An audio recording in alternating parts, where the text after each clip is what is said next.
속으로. 시사주간지 타임이 2024년 올해의 인물에 도널드 트럼프 대통령 당선인을 선정했습니다. 이에 따라 트럼프 당선인은 오늘 아침 뉴욕 중고시장에 이 오프닝 벨을 울리는 행사를 치렀습니다. 또 의료보험사 대표를 총국 살해했던 루이지 만조니에 대한 지지가 이 시간이 흐를수록 점점 더 확산되는 양상을 보이고 있습니다. 범죄자를 영웅시한다라는 기류의 우려의 목소리도 커지고 있는데요. 과연 이 기부금이 쇄도하고 또 만조니의 영웅이다, 또 루이지를 석방하라, 뭐 이런 구호가 인쇄된 티셔츠까지 등장을 했는데 과연 옳은 일인 것인지 한번 확인해 보도록 합니다. 자, 봉화식 기자. 안녕하십니까. 시사주간지 타임이 올해 인물에 트럼프 대통령 당선인을 선정했네요. 네, 트럼프 당선자를 올해 인물로 선정한 뒤에 플로리다주 마라라고 대통령 당선자의 집에서 진행한 인터뷰까지 공개를 했습니다. 시사주간지 타임은 지난 97년 동안 올해의 인물을 선정해왔다고 밝혔는데요. 여러 해 동안 인물 선정이 어려운 적이 많았지만 올해는 어렵지 않았다. 왜냐하면 트럼프 차기 대통령이 2015년 대선에 처음으로 출마한 이래 그보다 정치와 역사의 향배를 바꾸는데 더 큰 역할을 한 개인이 없었기 때문이다. 이렇게 수상 선정 이유를 밝혔습니다. 이에 이어서 타임지는 또 그의 가장 광신적인 지지자들로부터 가장 열렬한 비평가들까지 우리 모두 트럼프 시대에 살고 있는데 트럼프 차기 대통령은 다시 한번 세상의 중심에 섰다. 그의 입지는 또 지금 그 어느 때보다 강력하다. 이렇게 평가를 했고 뉴욕 증권거래소 개장총을 오늘 자신의 고향인 맨해튼에서 울렸는데 최악의 사법 용의자에서 백악관 주인으로 화려하게 컴백을 하면서 앞으로 미국을 어떻게 이끌어 나갈지 귀추가 주목되고 있습니다. 네, 트럼프 당선자가 타임과 인터뷰를 하면서 전쟁과 관련한 의견을 밝혔는데요. 그러면서 나는 북한의 김정은과 잘 지내고 있다. 이 부분도 강조를 했더라고요. 그렇습니다. 트럼프 당선자는 북한군이 개입함에 따라서 우크라이나 전쟁을 끝내는 일이 더 복잡해졌다 이렇게 밝혔습니다. 그러면서도 앞으로 협상을 통해서 빨리 우크라이나 전쟁을 끝내야겠다는 구상의 내 아이디어는 변함이 없다 이렇게 강조를 했는데요. 우크라이나를 포기할 수도 있냐 이런 타임지 기자의 질문에 대해서 트럼프 차기 대통령은 나는 합의에 도달하고 싶고 합의에 도달할 수 있는 유일한 방법은 포기를 하지 않는 것이다. 이렇게 대답을 했습니다. 그리고 중동 전쟁에 대해서도 언급을 했는데요. 우리가 지금 대화를 하고 있는 이 와중에도 중동에서 벌어지는 일들이 매우 생산적으로 진행되고 있다. 나는 중동 문제도 해결될 것이라고 생각하는데 중동이 러시아 우크라이나 전쟁보다 복잡하다고 생각하지만 오히려 해결하기 더 쉬울 것 같다. 이렇게 또 언급을 했습니다. 그렇기 때문에 지금 두 개의 주요 전선을 보고 있다고 트럼프 당선자가 강조를 했는데요. 러시아 우크라이나가 있고 중동이 있다. 다른 문제들도 있지만 또 생각을 해보자. 북한이 개입을 하게 돼서 더 복잡하게 전쟁을 만들었는데 그것이 또 다른 요인으로 보인다. 이렇게 얘기했습니다. 그러면서 나는 김정은을 안다. 매우 잘 지낸다. 아마 그가 제대로 상대한 유일한 지도자가 나일 것이다. 생각해보면 나 트럼프가 김정은과 유일하게 상대해본 사람이다. 이렇게 주장을 했습니다. 그리고 대통령 선거 이후에 푸틴 러시아 대통령과 통화했냐? 이런 질문에 대해서는 말해줄 수 없다. 그것은 적절하지 않다. 이렇게 대답을 꺼렸습니다. 네. 지금 또 이 CNN에서도 그 얘기가 지금 계속 나오고 있네요. 이 트럼프가 또 1월 6일 이 의회 난동 사태로 구속된 지지자들 자신이 취임하면은 취임 9분 안에 모두 사면하겠다. 이제 이렇게 얘기를 하고 있는데 그 대통령 당선인이 내년 워싱턴 DC에서 열리게 될 취임식에 이 시진핑 중국 국가주석을 또 초청했다는 소식입니다. 네, 상당히 이례적인 일인데요. 지난달 대통령 선거에서 승리한 직후에 곧장 시진핑 주석에게 초청장을 보낸 것으로 알려졌습니다. 다만 아직까지 시진핑 주석이 이 초청을 수락했는지 거절했는지 그 여부는 불확실합니다. 그에 따라서 지금 긴장 상태인 미국과 중국의 관계가 앞으로 풀릴지도 주목을 되고 있는데요. 1874년 이후에 미국의 대통령 취임식에 다른 나라 국가 지도자가 참석한 적이 한 번도 없었습니다. 그런데 트럼프 인수위원회 팀이 시 주석 외에도 다른 외국 정상 초청도 고려를 하고 있는데요. 헝가리판 트럼프로 불리우고 있는 오르반 빅토르 헝가리 총리도 역시 참석 여부를 고려 중이라고 합니다. 트럼프 당선인이 대선 선거 기간 동안에 내내 시진핑 주석 개인에 대해서는 좋은 친구다 이렇게 칭찬을 했습니다. 하지만 국가 원수로서 통상 안보 문제에 대해서는 앞으로 더욱 강경하게 중국을 견제할 것으로 보이고 있는데 중국산 수입품 60% 관세를 부과하겠다. 그리고 좀비 마약 펜타닐 마약 문제가 해결될 때까지 추가로 또다시 10%더 관세를 부과하겠다. 이렇게까지 말하고 있는 상황입니다. 그렇기 때문에 중국 외교부의 마오닝 대변인은 오늘 정례 브리핑을 갖고 이렇게 얘기했는데 트럼프 당선자의 초청이 실제로 있었느냐? 시진핑 주석을 확실히 초청했냐? 이런 취재단의 질문에 대해서 내가 현재 발표할 수 있는 소식은 아무것도 없다. 이렇게 말을 아꼈습니다. 네. 자, 루이지 만조니라는 이름이 요즘 이제 많이 알려지고 있는데 의료보험사 대표를 맨하탄 한복판에서 총으로 쏴서 사망하게 했잖아요. 그런데 이 루이지 만조니에 대한 기부 지지가 시간이 흐르면서 더 커지고 있습니다. 이 범죄자가 영웅시되는 게 아닌가 하는 우려도 있고요. 그렇습니다. 크라우드 펀딩 Give, Send, Go 한 곳에서만 현재까지 만조니를 위한 기부금이 3만 달러를 돌파했습니다. 그리고 루이지 만조니는 우리의 영웅이다. 그를 석방해라. 만조니는 CEO 사냥꾼이다. 이런 글과 만조니 얼굴 사진이 인쇄된 티셔츠, 모자까지 판매하는 사이트가 또 등장을 했습니다.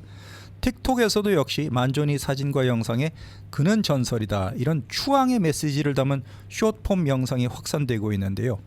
뉴욕에서는 만조니를 체포한 이후에 CEO들의 얼굴 사진을 넣어서 수배, 원티드라고 적은 전단까지 곳곳에 붙어 있습니다.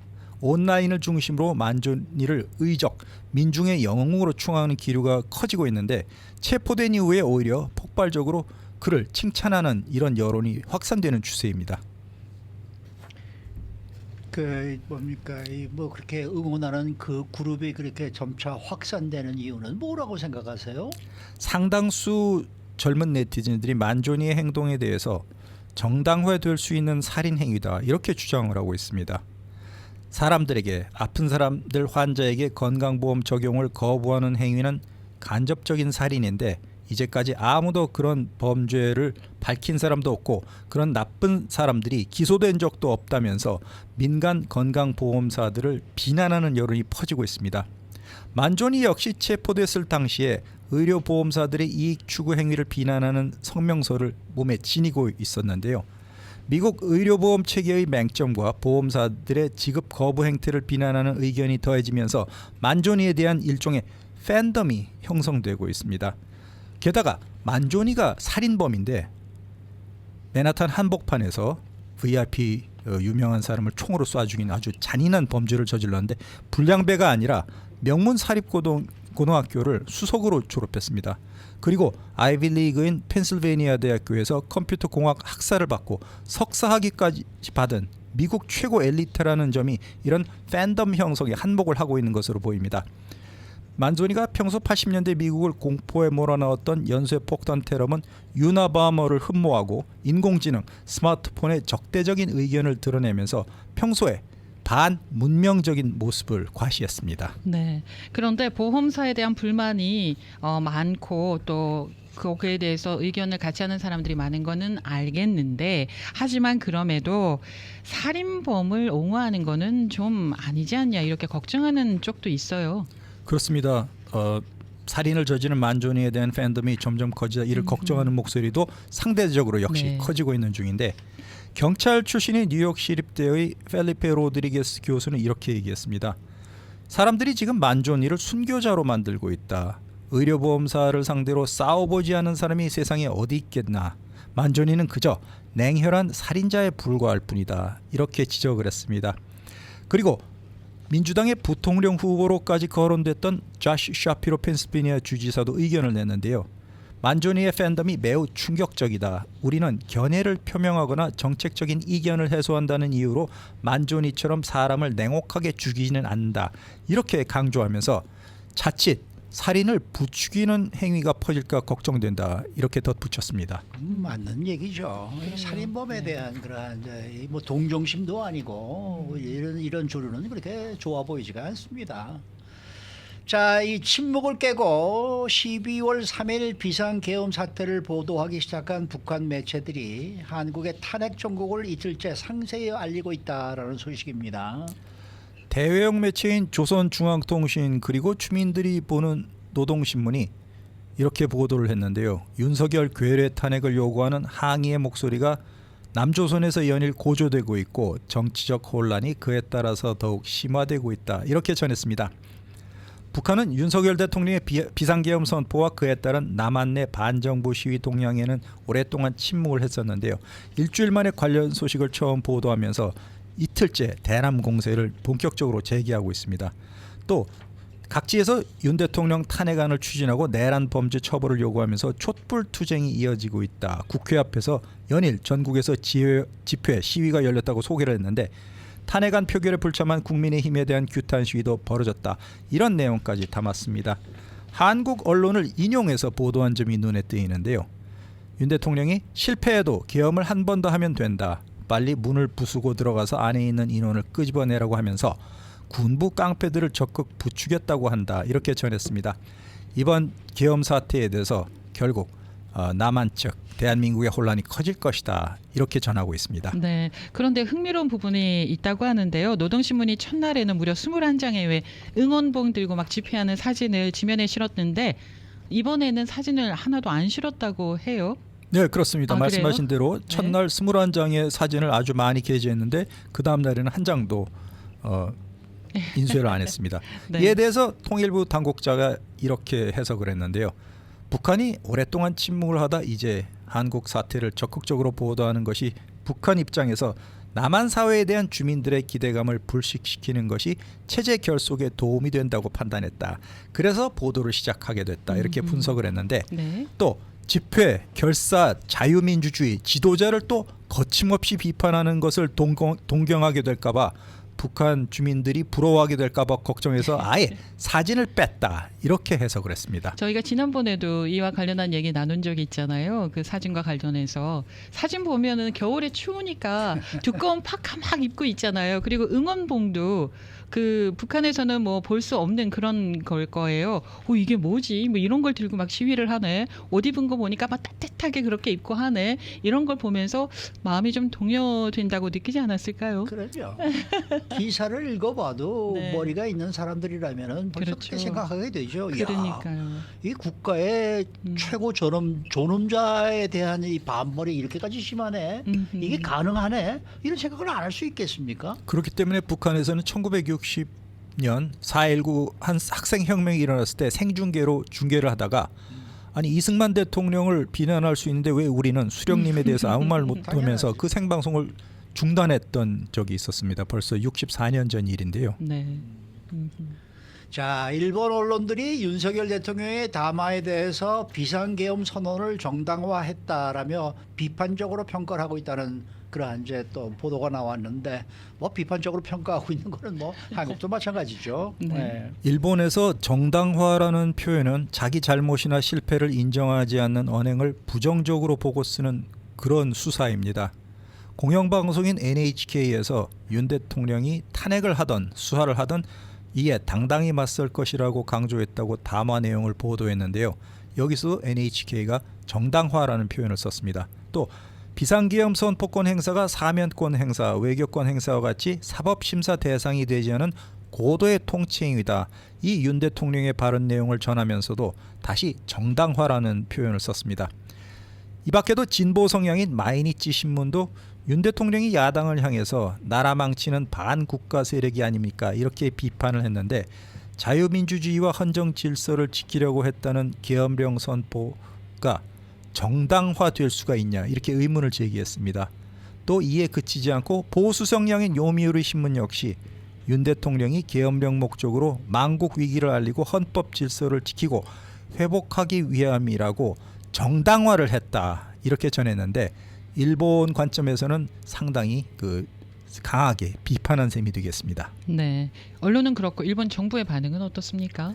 정부 대변인인 하야시 관방장관이 오늘 브리핑을 가졌는데요. 윤 대통령 담화에 대한 의견을 질문을 받았습니다. 이 자리에서 다른 나라 내정에 대한 코멘트는 삼가하겠다 이렇게 얘기하면서도 한국에서 벌어지는 일련의 움직임에 대해서는 특별히 중대한 관심을 갖고 주시해 나가고 있다 이렇게 강조했습니다.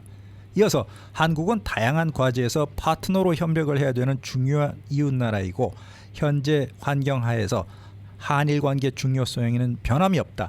한국 측과 앞으로도 긴밀히 의사를 소통해 나가고자 한다. 이렇게 말했습니다. 네. 네. 수고 많으셨습니다. 네, 고맙습니다. 네, 봉화식 기자였습니다.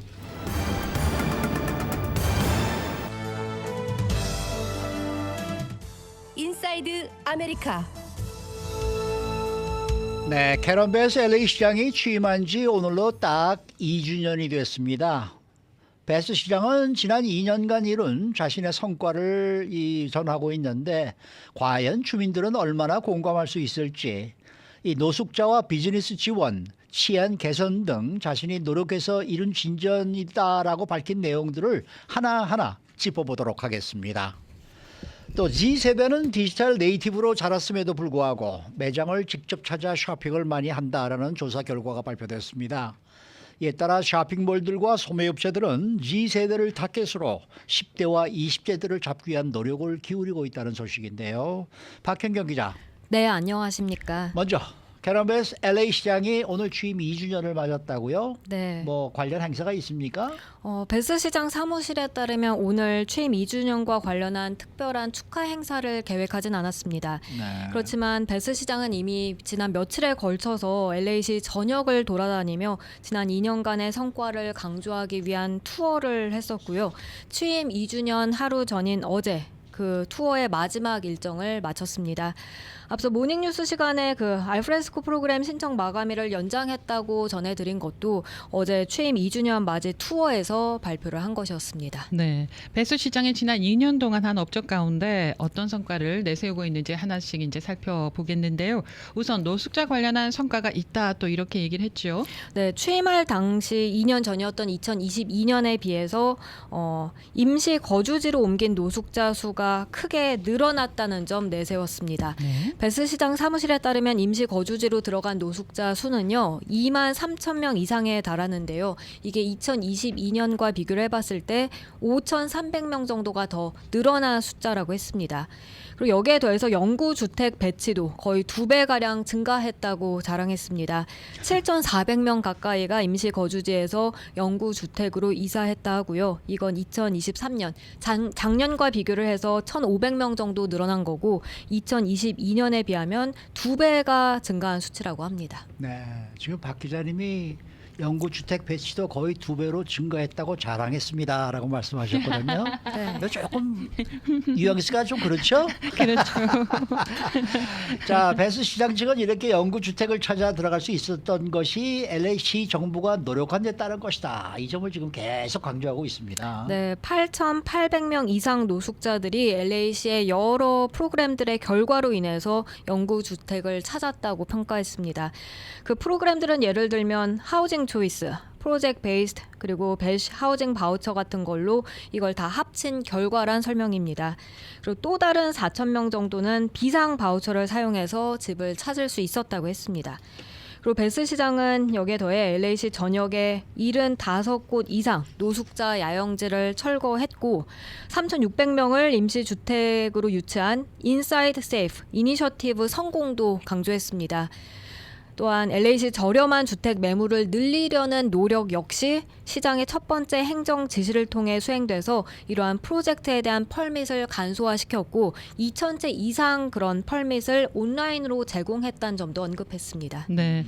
그런데 이제 모닝뉴스 시간에 저희가 이제 전해드린 내용이 있는데요. 감사를 해봤더니 노숙자 문제와 관련해서 세금을 2억 달러 이상 낭비했다. 이렇게 또 비판을 받고 있지 않습니까? 네, 그에 대해선 취임 전에 일어났던 문제고 베스 시장이 취임하고 나서는 이제 많이 해결됐다고 해명했습니다. 정말 요즘 노숙자가 눈에 안 보입니까? 보이죠, 여전히. 보이잖아요. 네, 그럼요. 네.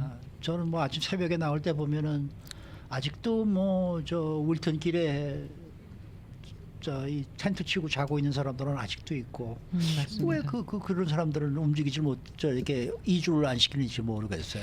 그 크랜셔 길하고요. 네. 크랜셔가 아니군요. 윌튼하고 올림픽길에 루터 교회가 있잖아요. 네. 그 루터 교회 담벼락에 그 노숙자분들 텐트가 꽤나 있었거든요. 근데 제가 그걸 철거하는 거를 2번이나 봤어요. 2번이나 근데 또 오죠. 또 오고 맞아요. 지금도 거기서 노숙하고 있는 분들이 있습니다. 코리아타운을 조금 등한시하는 게 아닌가. 그럴 수도 있죠. 자, 그럼에도 불구하고 LAC 재정 적자 문제는 여전하지 않습니까? 네, LA 시의원들은 지출 초과로 인해 생겨난 3억 달러에 가까운 적자를 해결하기 위해서 채권 발행을 확보할지 그 여부를 모색 중이고요. 네. 올 초엔 또 선출직 공무원 그 고용 동결을 시행했는데요. 이 고용 동결은 지출 초과와 또 이 노조와 새로운 노동 계약으로 인해 발생한 수년간의 적자를 처리하면서 이게 계속 이어질 수 있다는 전망도 나오고 있습니다. 그리고 서비스 삭감하고 부서가 예산에서 일부 부담을 지도록 하는 것에 대한 논의도 있었습니다. 그리고 범죄를 줄인 성과에 대해서도 밝혔다고 하는데요. 어떤 내용입니까? 2022년 이후 LA시 전역에선 살인과 총격 피해자가 25% 감소했다고 밝혀서 며칠 전에 저희도 뉴스 시간에 전해드렸는데요. 네. 경찰 지원자가 또 너무 없어 문제가 된다는 얘기 여러 차례 나왔었는데 LAPD 지원자가 4년 만에 최고치를 기록했다고 베스 시장은 전하기도 했습니다. 네. 이는 경찰의 일반 오피서들을 강화시키기 위한 시장의 목표였다는 점 또 덧붙였습니다. 그렇지만 사실 많은 주민들 여전히 안전하다고 느끼지 못하는 편이죠. 절도 피해는 또 더 증가한 것으로 나왔고요. 베스 시장도 여전히 많은 주민들이 안전하지 못하다고 느낀다는 점 잘 알고 있다면서 그건 반드시 바뀌어야 한다고 강조했습니다. 뭐 안전 그러면은 이 교통 안전도 빼놓을 수가 없을 텐데 뭐 이에 대한 성과도 얘기가 있었습니까? 네, LA시의 과속 방지턱 250개 이상 설치했다는 점 들었고요. 또 450곳의 스쿨 슬로우존도 시행했다고 전했습니다. 여기에 대해 학교 오가는 학생과 학부모의 그 뺑소니 사고 예방하기 위해서 180개의 교차로를 신속하게 개선했다는 점도 역시 전했습니다. 네. 그리고 성과 가운데 구리선 도난이 많았었잖아요. 그 구리선 도난 근절을 위한 노력도 포함이 돼 있다고 밝혔습니다. 구리선 도난 사건이 워낙 많이 발생해서 그로 인해 가로등이 꺼지고 일대가 맞아요. 깜깜해졌으니까요. 샌퍼난도 밸리 지역 LA 리버를 따라서 태양광 가로등 200개 이상을 설치했다고 합니다. 그리고 또 한편으로는 LA가 기후 변화에 대처하면서 동시에 비즈니스 지원하는 데 있어서도 진전이 있었다고 했는데요. 25만 채 주택들이 대규모 태양광 설비, 배터리 저장 시스템을 통해서 태양광이나 전기와 같은 청정 에너지로 전력을 공급받고 있다는 점도 예로 들었습니다. 네. 자, 다음 소식입니다. 이 G세대가 의외로 쇼핑몰을 직접 찾아가서 쇼핑을 많이 한다고요? 네, G세대는 잘 아시다시피 디지털 네이티브로 그 어느 세대보다 디지털과 친숙하니까 온라인 쇼핑을 많이 할 것 같은데 꼭 그렇지만은 않았습니다. CNBC는 오늘 무역그룹 인터내셔널 카운슬 오브 쇼핑센터 조사를 바탕으로 해서 기술에 정통한 10대 20대 이 G세대가 밀레니얼 세대와 X와 비교해 봤을 때 매장에서 쇼핑을 더 많이 하는 것으로 나타났다고 그래요? 전했습니다. 베이비 부머 세대 즉 그들의 조부모와 비슷한 수준으로 매장을 직접 찾아가서 쇼핑하는 것으로 나왔습니다. 그리고 이 Z세대도요. 이번 헐리데이 시즌에도 온라인보다는 매장에서 더 많이 쇼핑할 계획이라고 밝혔다면서요. 네, 이건 컨설팅 회사 EY의 연례 설문조사에 따른 건데요. G세대 응답자의 약 63% 그러니까 10명 가운데 6명 꼴이 헐리데이 시즌에 오프라인 매장에서 쇼핑할 계획이었습니다. 50% 절반 정도만이 이번 시즌에 그 웹사이트나 앱에서 그렇게 온라인 쇼핑할 것이라고 답했는데요. 이 온라인 쇼핑한다는 G세대의 비율이요. 베이비붐 세대를 제외하고 다른 세대보다 오히려 낮은 수치였습니다. 흥미롭네요. 사실 쇼핑에 재미가 있죠. 매장에 가면. 쇼핑센터 직접 찾아가서 이 매장에 들어가서 이렇게 있는 옷들도 이렇게 보고 이 아이 쇼핑도 하면서 그렇죠. 뭐 이렇게 만져도 보고 그다음에 지나가다가 또 배고프면 햄버거도 하나 먹고 맞습니다. 가면서 또 이것도 보고 저것도 보고 아이 그 쇼핑의 재미가 그게 얼마나 재미가 있는 건데 있죠. 네. 사실 조금 요즘에는 좀 메말라졌어요. 맞습니다. 네. 그 쇼핑이 말이죠 전부 그저 컴퓨터 앞에 앉아가지고들 말이에요. 뭐 그냥 온라인 쇼핑만 하고 있으니까 그리고 이건 좀 사설입니다만은 말이죠. 사람들이 그 온라인 쇼핑을 해서 물건을 오더했다가 물건이 뭐 사이즈가 안 맞는든지 뭐 하다 그러면은 예전에는 그런 걸 하는 사람들이 아 그거 굉장히 좀 불편해질 텐데 차라리 직접 가서 하지라는 생각을 하고 그랬는데 아 뭐 안 맞으면 돌려보내지. 요새 아주 간단하게도 생각하시는 것 같아요. 너무 맞죠. 네? 그런 경우가 그렇죠? 많습니다. 네, 네. 맞습니다. 그러니까 그게 말이죠. 그 쇼핑의 묘미가 좀 다시 좀 살아났으면 좋겠다. 그런 좀 느낌이 좀 있어요. 안 그래도 지금 CNBC에서 이 소식을 전하면서 지세대들은 그렇게 리턴하는 거에 있어서 네. 불편함을 느끼거나 아니면 어. 그들을 생각해서 일부러 더 매장을 찾는다는 점도 들었습니다. 아 그래요? 네네. 아, 네. 근데 이렇게 G세대가 말이죠. 의외로 매장을 찾아서 쇼핑하는 경우가 많은 거는 이유가 뭐라고 지금 나와 있습니까? 그에 관해서 스탠포드대 선임 연구원이자 G세대 관련 책을 쓴 로버트 카츠는 이처럼 말했습니다. 우선 G세대가 이제는 성인이 됐다는 점을 들으면서요. 네. 학교 공부부터 데이트까지 모든 게 사실 인터넷에서 이뤄지는 세상에서 자랐음에도 불구하고 이들 G세대는 거의 모두 직접 만나서 소통하는 걸 더 선호한다고 아하. 전했습니다. 네. G세대는 대체로 이 디지털 시대에 인간성을 유지하는 게 얼마나 중요한지 잘 알고 있다고 설명했습니다. 네. 그리고 서로 함께 있는 걸 좋아하고 대면, 1대1 소통도 많이 좋아한다고 했고요. 그래서 이 G세대 중 일부는 쇼핑하는 게 매장에 가서 실제 경험할 수 있는 기회로 삼고 있다는 아하. 평가였습니다. 그에 따라 매장들도 사실 이제는 G세대를 타겟 삼아서 이들을 끌어들이기 위한 노력을 기울이고 있는데요.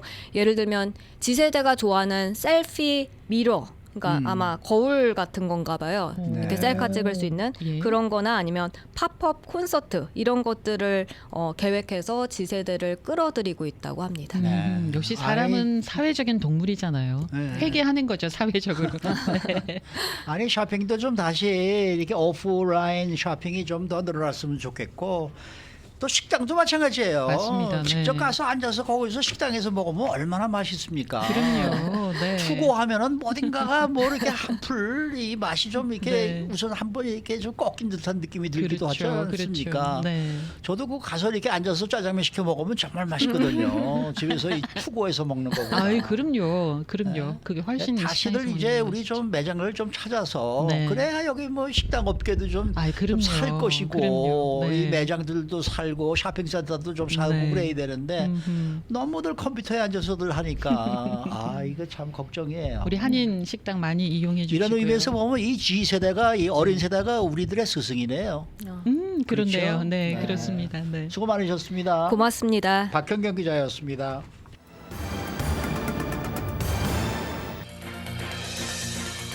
네, 오늘은 LA 한인 상공회의소 정동환 회장 연결합니다. 안녕하십니까? 네, 안녕하세요. 네. 이제 올해도 뭐 2주, 3주 정도 남았네요. 이 올해 한인타운 경제 어떤 상황이었다라고 생각하십니까? 예, 모든 분들이 다 지금 피부로 느끼고 있듯이 올해 한 해 한인타운 경제는 참 안 좋은 것 같습니다. 네. 뭐 여러 가지 이유가 있겠지만 하여튼 자바가 우리 한인 경제의 돈줄인데 네. 거기에 매상이 한 30-40%가 거의 다 이렇게 떨어졌어요. 어허. 네, 그래서 이게 조금 심각한 단계에 지금 오지 않았나 하는 게 제 생각뿐만 아니고 어허. 실제로 기업을 운영하시는 분들도 한결같이 그런 말씀을 많이 하고 계십니다. 예. 그 자바의 패션 디스트릭은 한인타운의 젖줄이다. 막 이런 얘기 많이 나왔었잖아요. 그런데 네네. 최근에 이제 트럼프 대통령이 전 대통령이 다음 대통령으로 이제 당선이 되면서 중국과의 거래에 대해서 뭐 관세 얘기가 나오고 이러면서 지금 제가 들은 바로는 그 패션 디스트릭에서 비즈니스 하시는 분들이 중국과의 관계에서 다른 어디 수입처 또는 수출처 이런 걸 찾느라고 요즘 너무너무 바쁘다는 얘기를 들었는데요. 그렇습니까? 예. 이제 뭐 트럼프 정부가 들어서면은 뭐 아시겠지만은 일단은 관세가 많이 올라가지 않습니까? 네. 근데 그것이 그대로 이제 물가에 반영이 되고 그게 실질적으로 시장을 보는 게 이제 소비자에게 전달되지 않습니까? 네. 그렇게 되면은 이제 큰 문제가 생기고 트럼프 정권이 들어오면서 이제 또 이민 정책도 하잖아요.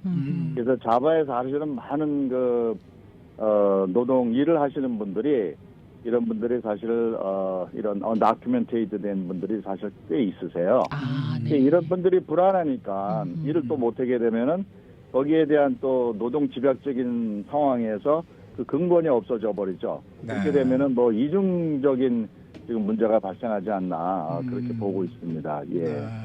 근데 그 다운타운의 이 봉제업기라든지 자바시장이라든지 이런 데는 벌써 오래전부터 좀 남미 쪽으로 이 수입선이나 수출선을 좀 많이 바꿨다고 얘기를 들었었는데 그게 뭐 도움이 좀 되질 않나요? 예, 그게요. 물론 이제 그쪽으로 바꿔서 직접 하시는 분들이 있긴 한데 아하. 문제는 이제 우리가 막 갖고 있는 그 프로덕트에 대한 디맨드입니다. 아. 근데 그 디맨드가 사실은 팬데믹 이후에 사람들의 생활 패턴도 바뀌고 젊은 사람들이 그 사고가 많이 바뀐 것 같아요. 어떤 옷에 대한 개념이. 아. 그래서 이제 전부 이 사람 젊은 애들이 구입하는 게 뭐냐면은 이제 온라인 쇼핑을 하고 아. 여러 가지 쇼핑을 하면서 하는데 사실 우리 같이 그렇게 큰 기업이 아닌 분들이 온라인 쇼핑에다가 물건을 맡기면 문제가 그 아마존 같은 데는 거의 30-40%가 수익 자기네들이 그 비용으로 다 띄웁니다. 이렇게 되면은 뭐 남는 게 없어요, 사실은. 아하. 그래서 우리 같은 경우에는 이게 아주 큰 대기업 같으면 몰라도 이게 조그맣게 소규모 하면서 거기다 맡기고 젊은 사람 구매에 맞게끔 선전도 해야 되고 뭐 하게 되면은 이게 비용하고 이익하고 이 관계가 맞지가 않아요. 그래서 우리가 이중고를 겪고 있는 겁니다. 그래서 많은 분들이 뭐 사우스 아메리카에 가서 하시는 분도 있고 하긴 하는데 그분 중에 이제 10개면은 뭐 한두 정도분만이 이제 서바이브가 되고 나머지 것들은 그냥 이렇게 힘든 그런 경우가 많이 있습니다. 그러면은 동남아 쪽은 어떻습니까? 그쪽으로도 진출 많이 하시지 않나요? 예, 많이 하죠. 근데 동남아 같은 데도 우리가 자바 같은 경우에는 서울에서 큰 대기업이 있잖아요. 예. 그러니까 이 섬유 산업을 하는 분들. 그분들도 이제 동남아에서 크게 하고 있고 네. 우리도 이제 월남이나 뭐 인도네시아 이런 쪽으로 길을 피고 있긴 하지만은 아직까지는 뭐 이렇다 큰 성과는 못 보고 있어요. 중요한 거는 과연 여기 내수가 얼마만큼 크게 작용을 하느냐가 중요한 거죠. 그렇겠죠. 뭐 프로덕트에 어디서 만들든 서플라이는 어떻게든지 해올 수가 있는데 아하. 그 가격을 절절하게 우리 내수에 맞게끔 공급을 해올 수가 있느냐. 네네. 예를 들어서 뭐 서울같이 큰 대기업 같은 데들은 원가 하나를 줄일 수가 있잖아요. 뭐 1000만 개 하는 사람하고 10,000개 하는 사람하고 같겠습니까? 그렇죠. 그러니까 이제 그런 면에서도 이제 힘들고 지금 자바는 어떤 형향이 있냐면은 중국 교포들이 그 사람들이 싼 인건비를 갖고 들어와서 아니면은 우리가 오더했던 어떤 재고가 남아있는 것들을 중국에서 싸게 들어와서 그것들을 판매하고 있기 때문에 가격 경쟁이 지금 안 되고 있는 상태예요. 아, 네. 준태 안 그래서 나네요. 정말 힘듭니다. 네. 2중고, 3중고네요. 지금 뭐 대부분 분들이 그리고 지금 이제 우리 1세들은 2세들을 위해서 그냥 뭐 다 희생을 했잖아요. 네. 네. 뭐 자기의 리저 타임도 희생하고 뭐 했는데 이거를 잘 받아야 될 2세들이 여기서 교육받았기 때문에 메인스트림으로 가려고 하고 서비스업을 하려고 하지 자기네 프로페셔널 하려고 하지 아버지처럼 이렇게 뭐 10시간 나와서 막 노동 치고 이런 거를 하려고 하지 않아요. 그렇겠죠. 예, 그래서 그런 면들도 있고 여러 가지 지금 뭐 복잡한 문제들이 많이 있는 거로 저 생각이 됩니다. 네. 그러면 한인타운은 어떻습니까? 한인타운 경제는? 지금 한인타운도 아시겠지만은 제일 중요한 게 뭐냐면은 경제가 살기 위해서는 치안이 안정적이어야 되는데 지금 치안이 불안하지 않습니까? 네. 치안이 불안하니까 경제가 안 좋고 경제가 안 좋으니까 치안이 더 불안해지고 뭐 요 근래에도 뭐 도둑놈들이 좀도둑이 어떻게나 많은지 지금 참 힘들어요. 저도 요 근처에 살고 있지만은 예. 뭐 저희 집도 2번 털리고 뭐 옆에 있는 집들도 다 털리고 그런데도 이게 속수무책이에요. 이런 치안이 불안한 속에서 길거리에 가면은 남자인 저도 낮에 가도 이렇게 홈리스들이 쭉 있는데 길거리 식당이라도 가려고 치면 그게 힘든데 오직 여자분들은 오직 하겠어요. 맞아요. 그러니까 자꾸만 이 치안적 불안 때문에 우리가 식당도 안 가게 되고 그러다 보니까 이게 식당도 어려워지고 모든 게 다 힘들어져요. 그래서 저희 상공회의소에서 지난 11월 20일 LA 시장님을 모시고 저희들이 좌담회를 가졌습니다. 네. 식단이 이렇게 불안한데 아하. 이걸 어떻게 개선해달라. 그랬더니 이제 요 며칠 전에는 시장님이 자, 홈리스들을 갖다가 이렇게 좀 철거도 하시고 뭐 경찰 지원도 하시겠다고 하고 이제 말씀도 하시고 그리고 상공회에서는 지금 1월 13일 날 새로 된 경찰국장을 저희들이 타운으로 초대해서 또 회의를 해요. 네. 그래서 우리 치안에 대한 문제가 너무 많고 이렇기 때문에 이게 불안하다. 그러니까 이제 그런 분들을 자꾸만 인지를 시켜줘야죠. 이제는 우리 커뮤니티가 어느 정도 이제 힘이 생겼기 때문에 뭐 시장이나 경찰국장이나 더 뭐 필요한 분들이 있으면 저희들한테 오시거든요. 네. 그래서 같이 상의도 하고 서로 발전될 수 있는 그만큼 우리 커뮤니티에 이제 보딩 파워도 있고 또 경제력도 있고 뭐 여러 가지가 우리가 든든하기 때문에 그런 것들을 그만 요구를 해서 이런 불안한 요소들을 빨리 없애야죠. 네. 아니 뭐 캐런 베스 LA 시장은 뭐 지금 취임 2주년을 맞아서 자기 업적이 이랬다 뭐 이 저 자찬만 하게 바쁘던데 조금 저 옆에서 조금 뭐랄까 우리 상공회의소 같은 곳들이 자꾸 목소리를 높여서 자꾸 바더를 좀 해야 될 것 같아요. 예, 그렇게 지금 하고 있고 우리 시장님들도 이제 우리 코리아타운에 어떤 보딩 파워라든지 여러 네. 가지의 그 힘이 있는 거를 이제 인식을 하고 있어요. 그래서 네. 저희들한테도 그 시장의 보좌관들이 자기네들이 네. 뭐 하고 있습니다, 이렇게 하고 있습니다 하는 그런 내려놓은 노티스나 이메일을 보내오고 있죠. 저희들한테 네. 보고 형식으로. 예. 네.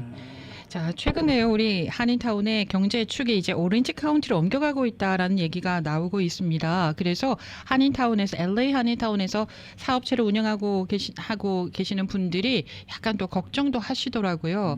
네, 많이들 옮겨 가셨어요. 맞아요. 또 보면은. 그것도 맞습니다. 예, 네. 그 이제 오렌지 카운티 옆 부에나 파크나 플로턴이나 이제 이렇게 가보시면은 네. 10년 전하고 지금하고는 판이하게 그 상권이 달라졌어요. 완전 달라요. 맞아요. 네. 완전히 그 비치 블루버드의 양쪽으로 이렇게 그 마켓이나 뭐 상권이 들어섰는데 이제 뭐 문제는 그런 것 같아요. 여기보다 집값이 첫째 싸잖아요. 그쪽이. 그러니까는 좀 싸기도 하고 치안도 그리고 홈리스들도 LA만큼 그렇게 없어요. 그리고 깨끗하고 네. 그리고 조금 나가면 바닷가고 뭐 편하고 이게 뭐 헤이트 크라임이나 이런 것들도 여기보다는 훨씬 적은 것 같고. 그러니까는 조금 안정적으로 가시려는 분들이 많으세요. 그러니까 서울에서도 처음 오시는 분들은 그쪽을 프리퍼를 많이 하세요. 애들 교육관도 있고 뭐도 있고. 그래서 예전에는 여기가 이제 본점이 있으면 거기에 지점을 내는 그런 형식이었는데 지금은 그쪽에다가 이제 본점을 내고 나머지 것들이 필요하면 여기에 선전을 해서 그쪽으로 오시 쪽으로 이제 상권을 갖다가 중심적으로 하려고 하는 경향들이 많이 있는 거는 사실입니다. 그 뭐 저 LA 한인타운 쪽에서는 뭐 거기에 대한 어떤 뭐 좀 이게 대비책도 좀 강구를 하고 그래야 될 텐데 어떤 뭔가 이게 구심점이 없어요 이쪽에는.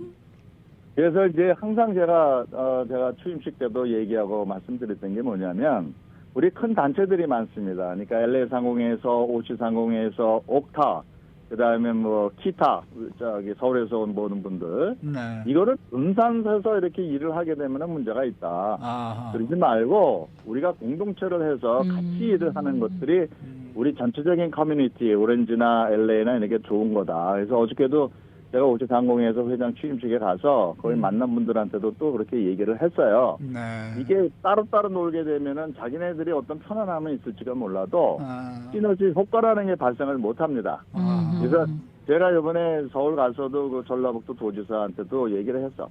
여기 소장들이 많이 나와 있는데 전라북도 경상도 이런 분들을 따로 놀게 하면은 안 된다. 상공회에서 다 들어와서 같이 일을 하면서 서울에서 일할 수 있는 거 여기서 같이 하고 확대하고 타 커뮤니티도 같이 들어가서 일을 하고 이래야지만 이게 무슨 큰 시너지 효과도 있고 그렇지 않으면은 이게 큰 발전이 없을 겁니다. 그래서 저희들이 지금 각 지자체에서 나와 있는 분들을 좀 이사로 지금 영입하고 있는 중이기도 하고요.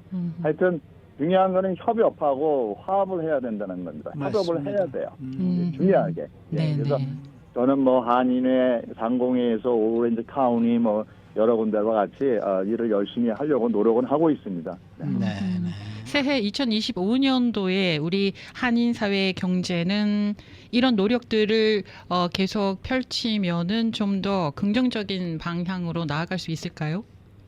예, 근데 이제 우리는 조그만 그 커뮤니티 아니에요. 네. 사실 우리가 살고 있는 이 조그만 커뮤니티는 거시경제, 우리가 그러니까 예를 들어서 뭐 물가를 조정한다든지 뭐 이자를 이런 거는 할 수가 없는 상태 아니에요. 그렇죠. 네. 정부도 힘들고. 그렇죠. 근데 이제 그런 거를 다 우리가 받아서 하는 입장인데 우리는 사실은 뭐 이자가 또 올라가거나 이자가 뭐 조금 내려가거나 하지만은 그런 정책, 테리프 정책, 관세 정책, 이민 정책 그런 것들에 영향을 많이 받을 뿐만 아니라 중요한 거는 소비자 심리입니다. 이게 expectation이라는 용어를 쓰는데 우리가 경기가 좋다고 생각할 수가 있게 되면은 사람들이 거기에 대해서 뭐 투자도 하고 뭐 이런 식이 되는데 익스펙테이션이 이게 낮다. 야 경기가 힘들 것 같다. 테리프가 들어온다. 이민이 뭐 이렇게 잡아들인다. 뭐 이렇게 되면은 위축이 되는 거예요. 투자도 안 하고 그냥 어떻게 캐시만 끌고 스탁에 투자나 조금 하고 그 다음에 뭐 이자 잘 나오는데 이런 식으로 하게 되는 거죠. 그래서 중요한 거는 네. 우리 단체 모든 분들이 이 익스펙테이션이 좋다는 것들을 우리 신문이나 광고나 이런 데서도 많은 그 좋은 그 경제학자나 그런 분들을 모시고 자꾸만 이런 얘기를 해드려야 됩니다. 네. 그래서 네, 알겠습니다. 많은 커뮤니티에 있는 분들이 경기가 좋아진다니까 나도 새로운 물품을 사서 좀 더 뭐 서비스를 좋게 해준다든지 이런 식으로 해서 전체적인 흐름을 기반을 좀 마련해 네. 주셔야 되지 않나. 네. 근데 제 생각에는 올해도 힘들어요. 네. 2025년도도 정말 저희가 생각에는 제일 힘들어질 것 같아요. 왜냐하면 은행권에서도 지금 이자가 너무 많이 올라서 뭐 노트를 어느 정도로 나왔다, 매물이 지금 뭐 네. 페이가 못한 것들이 많이 있다, 네. 이런 문제들이 많이 네네. 있거든요. 지금. 네네. 네. 알겠습니다. 대비를 하고 있어야 되겠습니다. 네, 네. 네. 네. 네. 오늘 말씀 잘 들었습니다. 네, 감사합니다. 네. LA 한인상공회에서 위원장님, 감사합니다. 정동환 회장 함께했습니다.